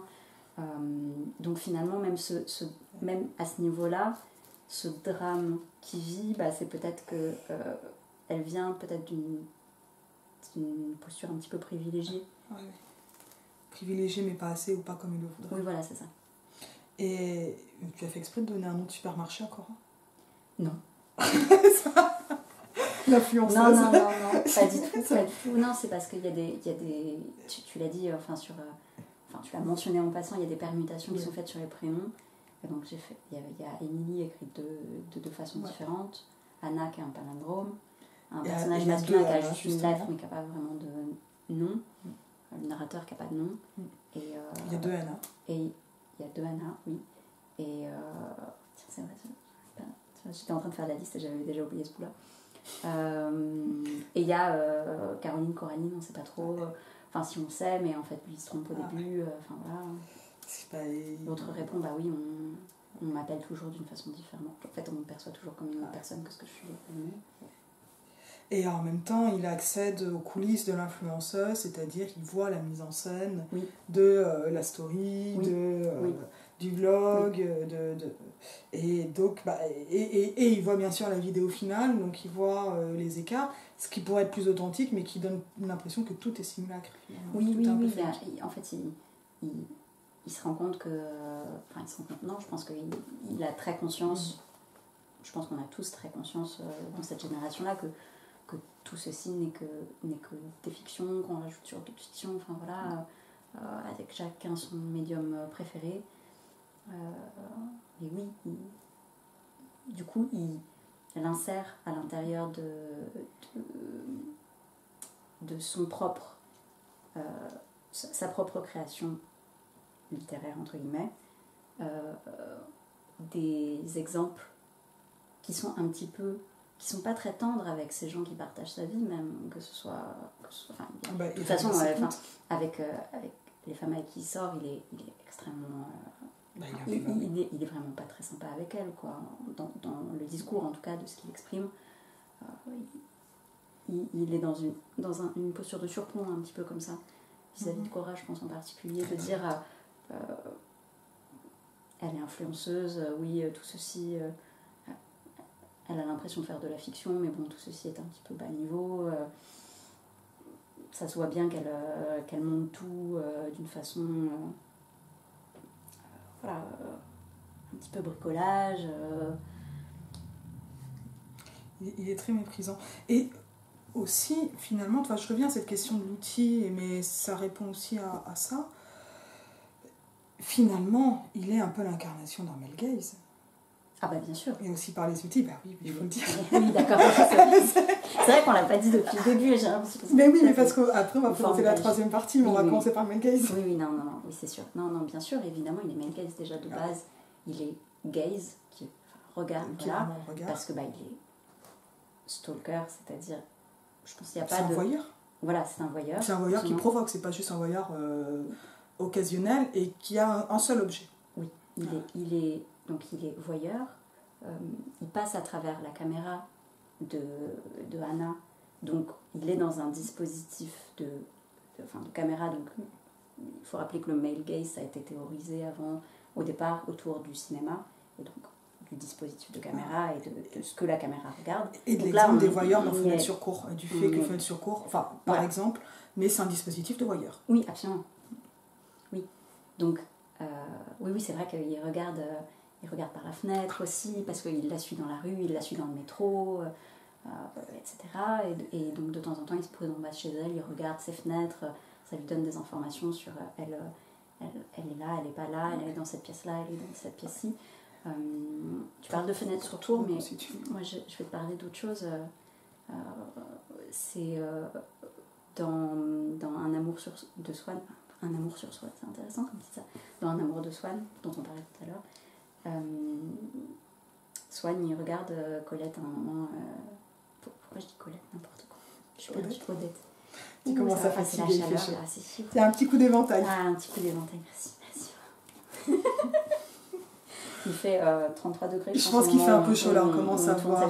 Voilà. Je suis obligée de fermer pour le bruit éventuel. Mais ouais, tu vois, il y a Swann qui regarde par les fenêtres, qui est très jaloux à ce moment-là, qui voit la lumière des pièces allumées où elle est potentiellement... Et le narrateur qui va finir par regarder Albertine qui dort. Oui, c'est vrai aussi. Oui. Dans La prisonnière, ça c'est très étudié Pour en finir avec la passion, ça ces passages sont vraiment repris, notamment, analysés. Et ça d'ailleurs on l'a aussi, le fait d'observer quelqu'un qui dort et éventuellement c'est un motif qui me touche beaucoup, mais voilà. Oui. Mais donc du coup oui, c'est sûr qu'il y a un male gaze qui est mis en place dans le roman que moi j'ai commencé en 2012, donc à un moment où en tout cas l'expression male gaze n'était pas arrivée. Je crois qu'au final son essai date de 2011. Alors, L'essai de Laura Mulvey date de 75, en traduction, on est je savais que tu allais savoir et que tu allais avoir les informations, pour ça je te regardais en mode donne du contexte un petit peu à cette expression. Ça fait genre, mais on est quand même peu à être tombé dessus au moment-là, ça restait du blog. Il a commencé à être très célèbre avec le bouquin d'Iris Bray en 2020, mais il a été traduit un peu avant en français, et il y a eu plusieurs traductions. Moi je cite en général dans mon essai ou l'article de The Conversation qui est sorti hier, je cite la traduction du bouquin parce que j'ai comme tendance en tant que littéraire à citer des bouquins, mais en fait il a déjà été traduit avant sur débordement et il circulait quoi. Le concept a commencé vraiment à circuler en France, je crois autour de 17-18 avec Anne-Charlotte Husson. Moi c'est là où je l'ai vu en tout cas, c'est sûr, c'est pas Anne-Charlotte. En tout cas moi ça m'était pas arrivé du tout au moment où j'ai conçu cette histoire là, et bien évidemment du jour où je suis rentrée en contact avec cette expression, je me suis rendu compte que je suis 100% dedans. J'ai eu une révélation sur ce que j'étais en train de faire, quoi. J'en ai eu plusieurs d'ailleurs, puisque MeToo ça s'était pas passé aussi au tout début. La vraie question, les romans écrits avant, après MeToo, quoi. Oui. Et ça s'était pas passé pour la partie MeToo cinéma, voilà, 2017, etc. Et donc bien évidemment ça a ramené une nouvelle perception pour moi au cours de l'écriture. Alors bien évidemment j'ai réécrit un petit peu après pour faire concorder tout, etc. Mais il y a un avant et un après pour moi sur ma propre compréhension de ce que j'étais en train de faire et de quels enjeux étaient mobilisés derrière, quoi. Je regarde les ombres, mais bon, je vais essayer de jouer un peu avec les... Et donc ça, il y a du soleil, je suis au soleil. Alors on va venir sur peut-être la jeunesse du bouquin. Il y a eu plusieurs étapes d'écriture, comment ça s'est fait, est-ce que tu te souviens du moment où il est venu, quelles ont été les différentes étapes? Parce qu'en fait là tu mentionnes quelque chose qui est de l'ordre de 10-11 ans entre des phases d'écriture, peut-être pas les premières, et la publication. Oui. J'ai écrit la première scène. Mais Chloé, comment on devient ton écrivain? Je sais pas. Ça, je sais pas trop. Je suis pas sûre de pouvoir répondre à cette question-là. Mais comment moi j'ai écrit un livre entier, on va dire ça, qui est un roman, qui fait de la fiction. J'ai commencé, j'étais en Erasmus en Angleterre. Il y a des placements géographiques, voilà, pareil, c'est mon décor à moi, il faut bien mettre un peu de réalité dans ce que tu écris à un moment. Et donc, j'ai commencé en 2012, j'ai commencé en anglais. Donc en fait, la toute première scène qu'on a lue tout à l'heure, je l'ai écrite en anglais, en classe de creative writing, parce qu'à l'époque, on ne faisait pas du creative writing en France. Mais ça se trouvait, mais c'était rare. Enfin, moi en tout cas, j'en avais pas connaissance. J'étais dans une faculté qui ne faisait pas du tout ça. Quand je suis allée en Angleterre, il y avait un cours. Pour la petite histoire, je ne pouvais pas m'inscrire au cours parce que j'avais un conflit avec un cours obligatoire. Donc j'étais à un autre cours qui n'était pas du tout du creative writing, mais il se trouvait donné par le même tuteur, gars, qui est un poète anglais qui s'appelle Ian Popple, qui lui m'a dit, car quand je lui ai filé mon premier devoir, m'a dit, mais tu devrais venir à cet autre cours.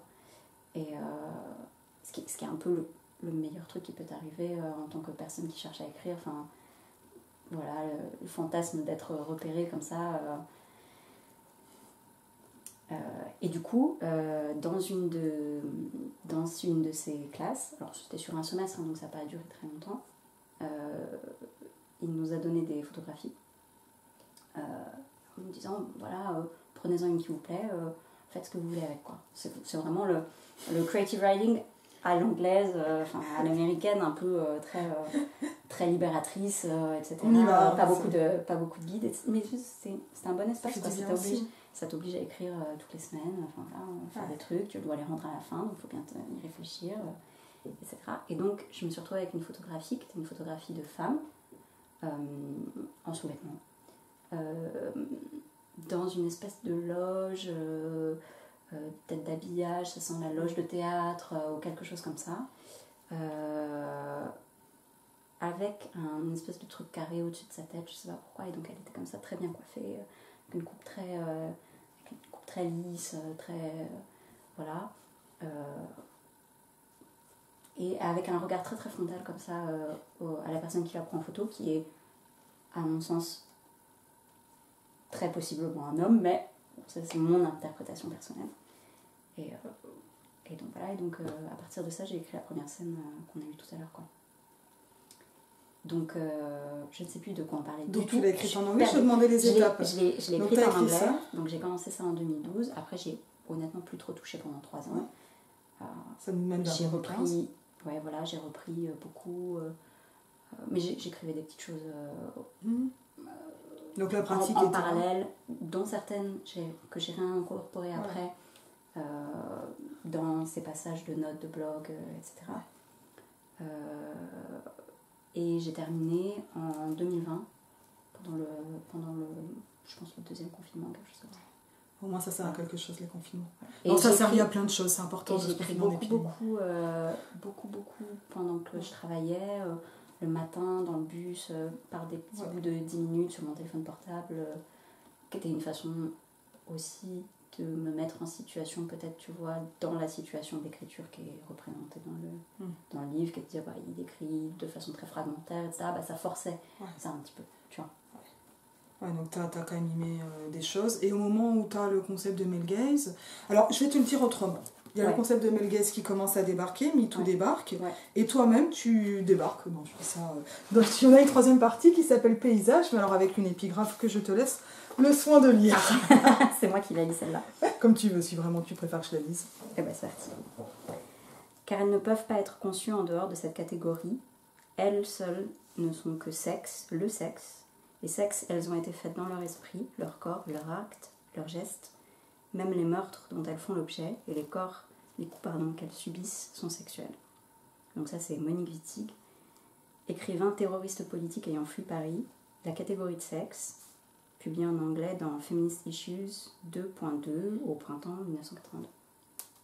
Et je te lis la suivante, ou pas. Et donc il y a une deuxième épigraphe qui dit « Une femme, ça peut servir, c'est comme une belle paire de chaussures. » Anonyme, twitter.com, juillet 2019. Je suis sûre que c'est vrai. Oui. C'est une vraie citation. Ah, c'est pas la bonne date, parce qu'il fallait que la date elle fonctionne dans la narration, mais oui, c'est vrai. Ah, c'est un vrai tweet qui a, je pense, 2 likes, donc le pauvre, si vous le cherchez, vous allez le retrouver. Oui, voilà, vous pouvez lui balancer une shitstorm, mais ça n'a aucun intérêt. Ça n'aurait aucun intérêt. Peut-être que j'aurais dû lui écrire un petit message pour dire supprime ton tweet. Je ne sais pas. Non, parce que ça permet aussi de trouver... Ça te fait tous ces espèces de genres à été augmenté, mais je pense que c'est vers ça que je finirai. Bon, ben, le male gaze, le féminisme, qu'est-ce qui se passe? Ton roman est-il féministe? Il se passe Monique Wittig en 82, et puis en 2019, on est encore à une femme, c'est une paire de chaussures, quoi. Ça, c'est le monde, au niveau de l'écriture pour toi? Voilà ce qui se passe. Au niveau de l'écriture pour moi, forcément c'est la dernière partie. Moi j'écris dans l'ordre où c'est actuellement dans le livre. Donc c'est la partie que j'ai écrite. Alors je ne sais pas tout. Le plus récemment, quoi. Oui, le plus récemment. Donc après MeToo 2000. Oui, sans doute même 2019, 2020, je pense. Voilà. Voire même peut-être même que 2020. J'ai un doute. Je ne sais pas dire exactement. On va pas venir vérifier. Mais oui, après MeToo, l'extrait de... Peut-être. Juste comme ça, tu auras une lumière. Non, mais pour toi, je pense que là, c'est... Ouais, je chauffe. Et puis voilà, là, tu vas chauffer un tout petit peu moins. Ça va mieux. Ah, tu vois je vais dire réagir plus tôt, je suis désolée, quoi. Non, c'est pas grave. Mais, attends, je vais même boire un peu d'eau à la caméra. Oui. Mais c'est important, ça rappelle que tu es un être humain. Ouais. Et donc, en fait... ça prouve que tu n'es pas un robot qui rouille, tu vois. Alors donc, je l'ai écrite après MeToo, mais je savais... C'est une des choses que j'avais décidé depuis vraiment le tout début. C'est qu'à la fin, on va révéler la fin, parce que si les gens ils ont regardé une demi-heure de vidéo, de toute façon... Ouais, on a plus une demi-heure, mais ils ont le droit de révéler la fin. Donc si vous voulez pas la fin, vous coupez la vidéo et vous revenez. À la fin... il commet des féminicides, non pas un, mais des. Et donc je sais plus ce que je voulais dire. Oui, la citation de Monique Wittig, j'ai choisi un extrait qui parle de meurtre pour... C'est ma façon à moi de mettre un espèce de petit trigger warning à cet endroit-là du livre. Elle est dénommée comme terroriste politique. T'as vu que je l'ai entourée, hein. Tu l'as empêché de vue, et la petite trace au crayon pour l'entourer, etc. Ça m'a fait beaucoup rire. J'ai découvert à ce moment-là, c'est pas du tout joué. Non, plein impro. Elle est. Ouais, parce que donc elle a écrit un livre qui s'appelle Paris la politique. Elle est partie de Paris pour des raisons qu'on va peut-être pas détailler maintenant, parce que. Pour cela, vous venez à Béton Salon pour la soirée Monique Wittig, c'est celle d'octobre, il y en a une dès le 30 septembre. On fait un peu de com pour les amis de Monique Wittig. Voilà, c'était une façon d'annoncer ce qui allait se passer, mais aussi de dire que au moment où elle a écrit ce qu'elle a écrit, ça n'a pas été reçu. Enfin, elle l'a formulé en tant que pensée. Elle avait un projet littéraire autour de ça, qui existait avant ça, mais qui était alimenté par ces pensées-là aussi, je pense, à ce moment-là. Et 20 ans plus tard, enfin même pas longtemps, ça fait combien? De 82 à 2019, ça fait 30, 38, un truc comme ça. Oui. C'est ça, hein? 37. Oui, 37. C'est intéressant, tu vois, on peut avoir une pensée qui est... Donc c'est un peu une vision, peut-être... Je dis une pensée qui n'a pas d'efficacité sur le réel, qui n'empêche pas les femmes de mourir sous les coups des hommes. C'est de dire la littérature, elle a un danger, elle peut faire des choses, elle peut convaincre le lecteur que c'est joli à regarder, des choses terribles, mais elle n'a pas forcément de contrôle sur ce qu'elle provoque non plus au final, puisque on parlait de Nabokov tout à l'heure. Il y a encore plein de gens qui pensent que Nabokov il était pour la pédocriminalité. Donc ils le prennent en prétexte, voilà. Lolita c'est très sexy comme bouquin. Que dans les années 2000 par exemple, qui sont un des sujets du livre, c'est revenu avec la chanson d'Alizée, etc., où on a remis une couche de quand même cette petite fille, est-ce que c'est pas elle la coupable, etc., etc. Et là, à contrario, il y a une écrivaine française qui a tenté de communiquer des choses littéraires et des choses politiques, et finalement qu'on a redécouvert. Enfin, moi j'ai découvert en 2019, je pense, 2020, qui c'était Monique Witting, je n'en avais jamais entendu parler dans ma vie. On ne me l'avait jamais donné à lire à l'école, etc. Ah non, on l'oublie, hein. Et elle revient en ce moment, mais il va falloir continuer à travailler pour qu'elle... Et elle est revenue maintenant, mais voilà, le terroriste politique, c'est le regard... est-ce qu'on peut se demander, c'est peut-être le regard du narrateur, je sais pas. Et d'un homme qui finalement détruit ce qui lui échappe, oui. Et qui est alimenté, enfin dont l'obsession est alimentée par cette espèce de catégorisation ultra sexualisante, aliénante et fausse de femme. Oui. Parce que finalement ça dit quelque chose sur que femme ne veut rien dire, ton livre, tu vois. Ah, tu crois ça? Je sais pas. Mais j'ai pas forcément pensé comme ça, mais oui, c'est vrai que l'article en question, il parle du fait que la catégorie de femme, c'est un concept qui est fabriqué. C'est une cage, c'est pas quelque chose qui est rempli de sens, c'est une cage, c'est vraiment, ça sert à enfermer. Et donc, ça enferme aussi sur peut-être ce que tu as le droit d'écrire ou pas le droit d'écrire en tant qu'autrice. Ça l'a renfermée elle, même si elle essayait très fort de lutter contre, mais voilà. Peut-être que ça enferme encore maintenant, je sais pas trop. Je pense que ça enferme encore maintenant. Voilà. Il y a un truc un peu... Il y a un truc, j'ai pas envie de dire difficile, mais il y a un truc un peu, je pense, risqué pour moi de me dire que je vais me mettre dans la tête d'un homme qui va commettre des féminicides à la fin et de me tenir pendant 8 ans. Plus les relectures, les réécritures, etc. Et puis d'arriver là et puis de m'asseoir et de dire ah tiens salut, moi j'ai écrit un livre sur la perspective masculine pendant quasiment 300 pages, et à la fin il tue 3 femmes, quoi. À la fin elle meurt. À la fin, alors elle, Anna, ne meurt pas, mais à la fin finalement c'est plus un objet fantasmatique comme ça, de cette espèce de désir qu'il aurait pour elle ou quoi que ce soit. Non, il commet des meurtres sur qui? Sur les personnes qu'il a en domination, et donc ses compagnes. Voilà. Et qui finalement, ça leur tombe dessus parce qu'elles sont là. Et la violence surgit dans ton texte, les moments de violence, finalement sans annonce. Oui. Ils sont extrêmement brutaux. Je sais pas si tu en liras ou pas, c'est un peu trigger.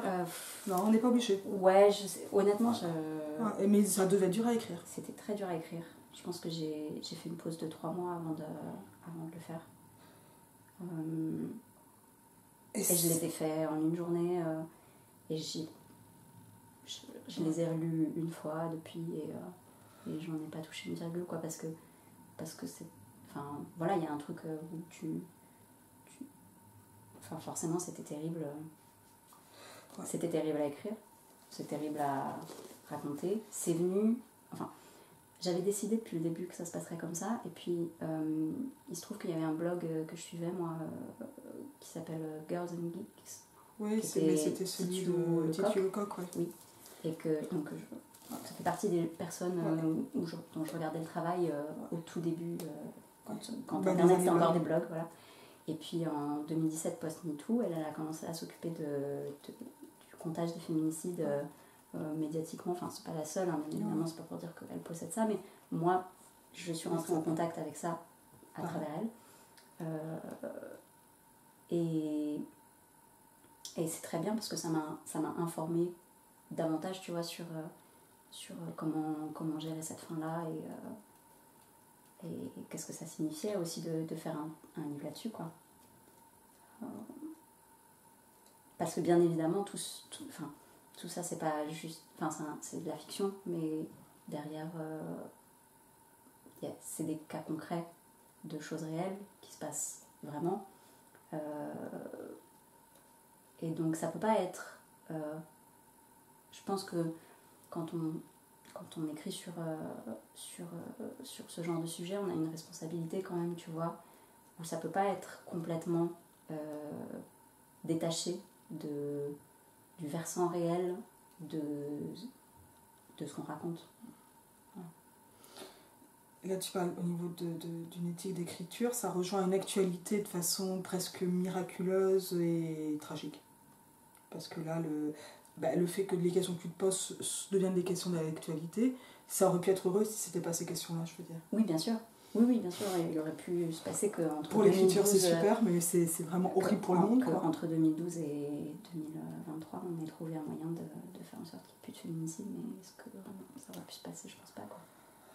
Il y a une question aussi de comment ça survient dans ma tête à moi, tu vois, cette histoire-là, et pourquoi est-ce que c'est ce récit-là qui se passe. Et je pense que y a un truc où on est, en tant que femme, exposée à de la violence sous plusieurs angles. C'est-à-dire qu'on reçoit de la violence par, en premier lieu, des choses qui nous arrivent, et on reçoit de la violence aussi par effet collectif de récits de choses qui arrivent à d'autres personnes. Voilà. Et le troisième axe, c'est qu'on reçoit de la violence par la fiction. Et par les centres familiales qui est aussi là. Oui, voilà, quand je disais les récits des autres personnes, il y a les récits familiaux, les récits des amis, etc. Et puis, les récits médiatiques, journalistiques aussi. Et puis, il y a la fiction en particulier, qui quand même tue beaucoup de femmes. Fabrique beaucoup de femmes pour les tuer. Et donc c'est ce que fait ce narrateur, d'une certaine façon. Enfin, ça dépend comment on pense tout ça. Est-ce que tout ça se passe réellement ou c'est son récit? Je pense que tu peux le voir sous différents angles. Mais c'est terrible de toute façon, quoi. Et tu parlais de roman policier au début, et toi tu fais l'inverse, puisque le crime est à la fin et qu'on va pas résoudre le crime. Non. Et avec en plus ce truc extraordinaire au niveau littéraire, qu'on se rend compte, c'est les pages 265, 6, 7, alors c'est des pages de violence, donc je m'occupe de les décrire. Pas la numérotation, donc... Voilà, tu les vois là. Ah oui, c'est... Qui vont être en fait une espèce de récit dans le récit, c'est-à-dire qu'en fait on a un moment où on a accès à des documents, donc probablement le narrateur lit pour qu'on y ait accès, quelque chose comme ça. Oui, c'est ça. Mais... donc ils sont aussi du flux internet, et donc c'est vraiment un moment où finalement internet, le male gaze et l'histoire sont complètement en fusion. Oui. Comme s'il y avait trois liens thématiques et d'intrigues qui là sont vraiment réunis et qui permettent d'avoir toujours avec ce procédé du fond footage du manuscrit trouvé, on a directement en fait finalement la rétrospection des actes violents du narrateur. Oui. Et qui sont finalement les moments les plus authentiques et les plus directs et les plus bruts et brutaux, bien sûr. Bien sûr. Et factuels. Et où on a des moments, par exemple, d'une fête qui avait été racontée, où il y avait eu un bris de miroir, et où on comprend en fait, que c'est lui qui a explosé le miroir. Ouais. Ce qui n'était pas du tout raconté. Bah non. Parce que, alors comme chez Agatha Christie, finalement, le meurtrier peut être le narrateur. Avec cet effet donc, voilà, de narration non fiable qu'on avait évoqué, et en plus ce déplacement du fait que le crime a été disséminé, mais caché. Oui. Ou occulté exactement, puisque caché tout au long du récit, pour vraiment exploser à la fin et ne pas être le début d'une enquête, comme dans un roman policier classique. C'est ça. En fait, c'est que je pense que ça donne peut-être l'impression que tu es en train de mener l'enquête quand tu lis, parce qu'il y a cette histoire de stalking quand même qui existe, etc. Donc peut-être que tu es en train de faire l'enquête, toi, sur ça. Et on a compris que le narrateur n'est pas fiable, donc on a envie, on cherche des signes, etc. Mais en fait, il y a un autre drame qui se noue, parce que bien évidemment, il y a une continuité s'il se permet de stocker sa demi-sœur, c'est que ça va pas s'arrêter là, quoi. Si on lui donne l'espace pour communiquer finalement, parler, s'exprimer. Continuer à relationner avec des gens, etc. Enfin voilà, se passe ce qu'il se passe, quoi. Et finalement, quand on rentre dans la tête de celui qui n'est pas encore, qui devient, qui est peut-être déjà, c'est un peu mélangé tout ça, hein, parce que justement on n'a pas accès à tout, un tueur. Quand on rentre dans sa psyché, en fait, la seule chose qui se passe, c'est qu'on est en flou. Oui, c'est du flou. Ouais. En fait, il est dans le flou totalement, il dit jamais vraiment ce qu'il pense, parce que ça révélerait la réalité de ce qui se passe, sans doute qu'il se le formule même pas mentalement, parce que ça c'est ma vision personnelle, je pense que c'est crédible de se dire que ça correspond complètement à la sociologie de la violence masculine. Je ne sais pas, mais sans doute les gens qui font qui commettent des féminicides, ils se réveillent pas tous les matins en se disant ah oui j'ai fait ça, ils y pensent pas toutes les 10 minutes, quoi. Et donc tu parlais de les pages que tu citais, c'est un moment qui se passe sur Twitter. Voilà, où il y a des donc avec le changement de médias qui suit les époques, cherchent, voilà, c'est Twitter en 2019, on va dire, en gros, avec une influenceuse voilà, qui a un petit peu d'existence, et donc il disparaît, et donc les gens commencent à s'inquiéter, ça mène des enquêtes, ça cherche à rassembler des témoignages. Il y a ce truc du collectif qui se fabrique au sein d'espaces de réseaux sociaux, et donc Twitter c'est un exemple, mais qui présente une réalité qui est vraiment pas sympathique pour le narrateur, parce que voilà, ça met à jour un certain nombre de choses qu'il a pu faire, mais qui vient tout de suite être remis en concurrence par plein de gens qui viennent dire aux personnes qui ont écrit ces fils de témoignages qu'en gros il y a d'autres sujets plus importants, et que bon, ça se trouve elle l'a bien cherché, et que toute la et puis tout le discours dominant habituel. Vous pensez aux femmes en Afghanistan, et puis voilà, donc toute cette espèce de remise en balance constante qui est celle que moi je vois à l'œuvre, en tout cas dans ces espaces là, quoi. Et qui amène une polyphonie très discordante, et qui aussi qui étouffe, quoi, et qui peut montrer peut-être également comment le regard du narrateur s'attache davantage aussi à ces messages-là qui vont dans son sens. Oui. Probablement, enfin là... Oui, voilà, c'est ça, c'est, bien sûr, ils sont présentés parce que c'est une façon pour lui de reprendre un peu d'ascendant, parce qu'en fait, il y a une foule d'admirateurs qui pensent que peut-être tout le monde s'excite pour rien. C'est peut-être que... Et d'ailleurs, Anna ne le croit pas coupable. Alors Anna, je pense que dans la narration du narrateur, elle ne le croit pas coupable, elle l'accuse pas frontalement, elle a d'autres chats à fouetter, enfin... Elle revient s'occuper de lui lors du décès de son père, parce qu'au final, il faut bien qu'elle s'occupe de lui, quoi, quand même. Bon, c'est ce qui parle profondément de la domination masculine. Encore une fois, c'est un choix. Je pense que tout ça, c'est... j'ai essayé de réfléchir à ce qui le plus... Je voulais que ce soit dans cette dernière partie-là. Avant, on est beaucoup dans ce truc un peu fantasmé, un peu onirique aussi, etc. Dans cette dernière partie-là, je voulais qu'il y ait un moment de retour à la réalité, et je me suis vraiment posé la question de dire, bon voilà, si vraiment concrètement ça s'était passé, probablement est-ce que vraiment il y aurait eu une foule de gens contre lui, pas sûr, est-ce qu'on l'aurait accusé directement, vraiment pas sûr, est-ce que elle aurait peut-être été dans une posture où elle ne se sentait pas de l'accuser, de rompre le lien familial, etc. D'autant plus vu l'actualité familiale et l'histoire familiale très lourde. Voilà, oui. Qui est suggérée. Voilà. Donc, voilà, pour moi, c'était une façon de ramener un petit peu de réalité à ce moment-là. Enfin, j'espère que ça fonctionne. Et donc, forcément, ça rend les choses très, très lourdes et difficiles, je pense, à subir en tant que lecteur. Moi, on m'a parlé beaucoup d'une claque à ce moment-là. Parce que je pense qu'il y a des gens qui s'engagent vraiment dans la perspective du narrateur et qui, au moment où tout ça se passe, une espèce d'effondrement total, de dire mon Dieu, ça fait les 3/4 du livre que je suis ce bonhomme, que j'ai relativisé en fait. Ben, peut-être qu'on a besoin de cette claque épistémologique, affective, mais que ça ne peut être qu'une claque, il y a une telle dissonance. Je sais pas si on en a besoin, mais en tout cas je veux pas dire que la violence éducative c'est bien. Non, bien sûr, mais je pense que c'est ma façon d'essayer de trouver un moyen de faire quelque chose qui agit un peu. Et tu dirais que c'est un roman féministe ? Oui, moi je pense que c'est un roman féministe, j'aimerais bien. Je sais qu'il y a beaucoup de...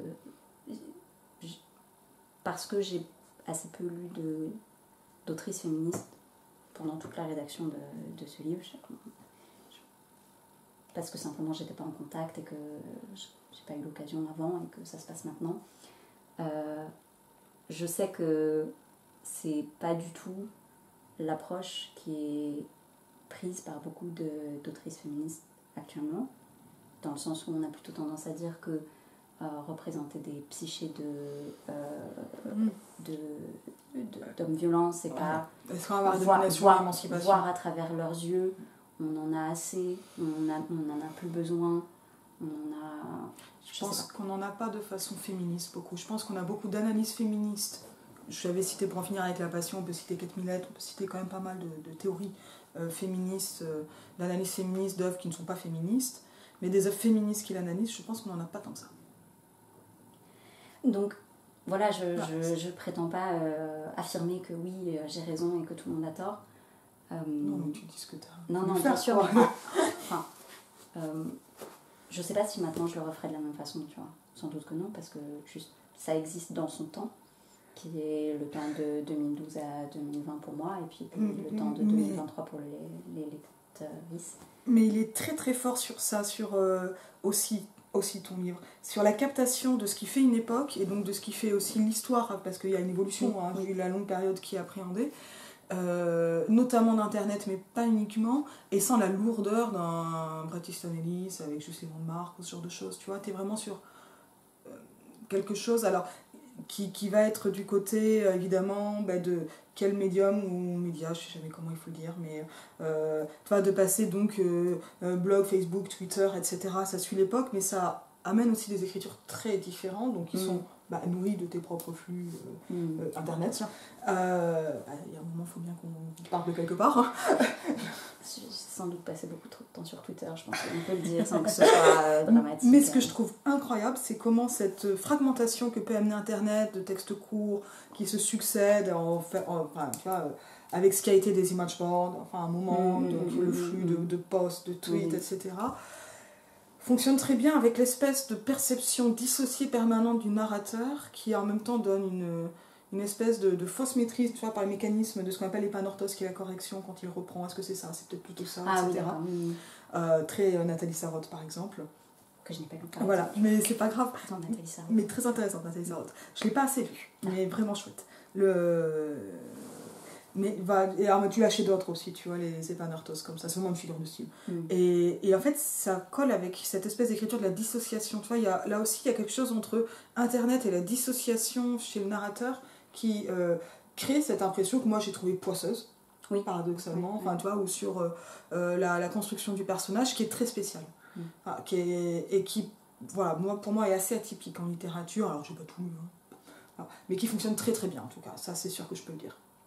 Et qui me semble une grande réussite. Chloé, est-ce qu'il y a des questions que tu as voulu que je te pose et que j'ai oubliées ? Des questions que tu aurais voulu que tu me poses Ou des choses que tu voudrais aborder Alors, moi j'ai pensé à La Maison des Feuilles en le lisant aussi. Je l'ai pas lu. Tu vois, mais sur la question des documents, des choses comme ça. Des enquêtes. Tu parlais un petit peu de ma propre vie sur Internet, sur Twitter, etc. Et il se trouve que une partie de ce roman a été fabriquée au sein d'un espace internet, une espèce de collectif qui existait à un moment. Et il y avait beaucoup de gens qui étaient très fans de la Maison des Feuilles. Donc, ce qui est sûr, c'est que il y a sans doute des influences à l'intérieur de Sylve, qui est un livre physique publié dans une vraie maison d'édition, une influence de gens qui ont écrit et qui ne sont pas publiés à l'heure actuelle, et qui peut-être certains le seront jamais, soit parce qu'ils ne veulent pas, soit parce que... Et puis on va se rappeler, Sylvie Torel avait bossé sur le livre sur rien. Sur au XIXe siècle, ça existait déjà, ça à écrire sans publier. Oui, et donc il y a, je pense, un ancrage voilà, dans des écrits sur Internet, en général, enfin, où moi, s'il fallait citer des influences, sans doute que je serais plus à l'aise de citer des pseudonymes de gens. Faut peut-être le faire, hein. Non, parce que je ne vais pas aller les réveiller, parce que je ne leur ai pas demandé la permission aux gens, tu vois, de venir, mais ouais. Et avec quelque chose de collectif aussi. Il y avait quelque chose de collectif qui se... Voilà. Internet, ça ne sert pas que à faire des choses horribles, ça sert aussi à faire à écrire des trucs. C'est une belle conclusion, tu sais. Oui, c'est pas mal, je trouve. C'est pas mal.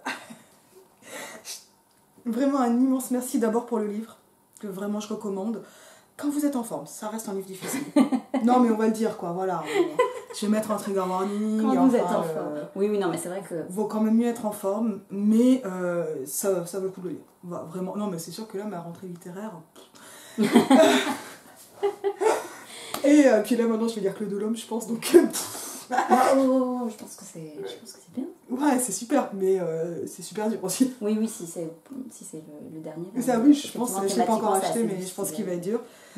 Voilà, et un grand merci d'être venu parler d'Anna Partout. J'allais dire pauvre femme, n'était pas Claude Lhomme, pas encore. Ou pas. C'est pas moi. C'est pas toi. C'est vraiment un super bouquin. Merci Azélie. Et je vous dis à bientôt. Et ça, c'était le gimmick de fin.